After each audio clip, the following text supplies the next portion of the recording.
Le 8 novembre, la Commission européenne a donné son feu vert à l'ouverture de négociations d'adhésion à l'Union européenne avec la Moldavie et l'Ukraine, pays en guerre depuis 2 ans. Un jour historique a salué devant la presse Ursula von der Leyen, présidente de l'institution européenne.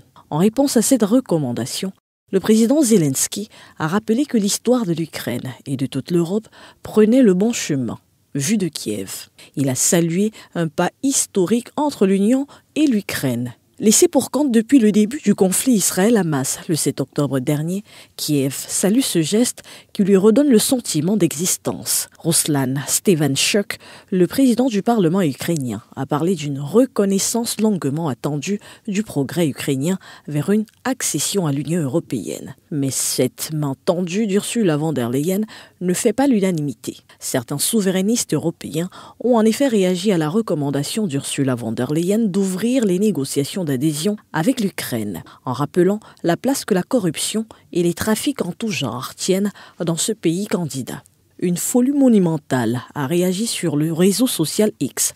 Florian Philippot, le président des Patriotes, qualifiant dans ses propos l'Ukraine dans des pays classés par toutes les organisations internationales comme l'un des plus corrompus du monde. Cette énième promesse d'adhésion faite à l'Ukraine pourrait donc ainsi connaître le même sort que les précédentes, à savoir une fin de non-recevoir.